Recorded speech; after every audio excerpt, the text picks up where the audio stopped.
My name is Campbell. I'm the design technology teacher here at Northern Collegiate. Well, last year we took 101 students on 5 buses down to Detroit to have an opportunity to experience something that we wouldn't normally see. And we had a great welcome when we got there. We had a wonderful experience with the interactive portions of the presentation, and then to have a chance to go and talk to the people in the pits and see the cars that already existed. It was a great opportunity. We were pretty much committed after we came back from Detroit.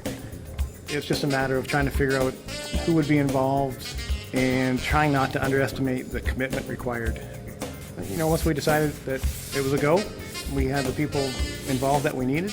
It was kind of a slow start. We've been through many different prototypes and the competition's coming soon, so we will be finished, but it's been a big commitment. One we've enjoyed, and now the students would like to do it again.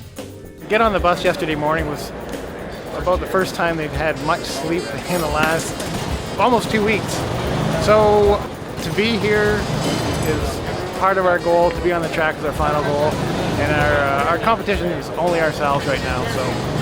Well, today we're just finishing up the car so that we can get it inspected at the technical station, and then after that we'll be able to drive it on the test track and figure out how much fuel we need to drive the real track outside, and then we'll get our time of when we're racing outside. So a couple little glitches. The brakes need to be tightened up a little bit, and we knew that before we went over there, but we wanted to make it a tech inspection before lunchtime. The big issue they had was with the air filter extending past the confines of the body. And so they hummed and hawed, and you saw they brought a lot of people over to finally decide that it was fine. Their main concern was if some other car hit us, whether or not that would affect the carburetor, and if it could have a release of fuel into the engine compartment. So I totally understand the situation. But so we finally passed that, and we have a few things to straighten out, and then we'll be back over there to finish it up. So we passed all the inspections except we have a pull to kill switch as opposed to a push to kill switch. So that's our last hurdle. So we're gonna have to go back and fix that up. We got our car running now, and like before we had problems with our kill switch. It was supposed to be a push button, not a pull to kill. So we were really thankful to UBC for lending us a hand and giving us a spare kill switch, and we got on the track because of them, I guess. So thank you, UBC. The car itself, internally, it's about 30 inches wide, almost 10.5 feet long, about 20 inches tall. We're shooting for an overall weight of about 120 pounds. The driver has to basically lay down in the vehicle and look over his knees and through his feet, through the windshield. Pretty tight quarters. Luckily it's a short race, because if you had to stay in there for 500 miles per gallon, you'd be pretty sore by the time you got out. So there's no suspension, Honda 5.5, 160cc engine, fully composite body, and an aluminum chassis.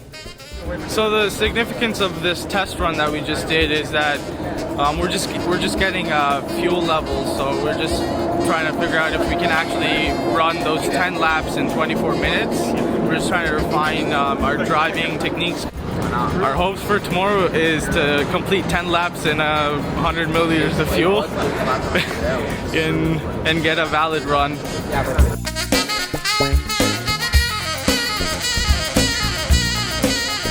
I think like any competition that you may go in, it's important to be able to look at it realistically.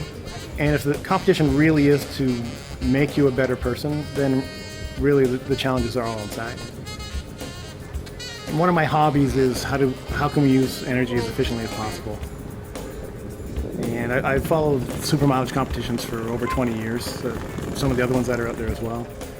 And I think, you know, it's our job to do the best we can for the people that come after us on the planet. And if we can use energy as efficiently as possible, then it's our job to do that. The roads out there manhole covers everywhere, bumps in the road, cracks. That car has no suspension, so you can feel every single crack. The fuel mileage ended up being 352 miles to the gallon, which was way off what we thought it was. First off, we'd like to thank Shell Canada for helping us along the way, and to our local sponsors as well, to the administration at school and to our school body, and the parents of the kids on the team. So you've had a really great support.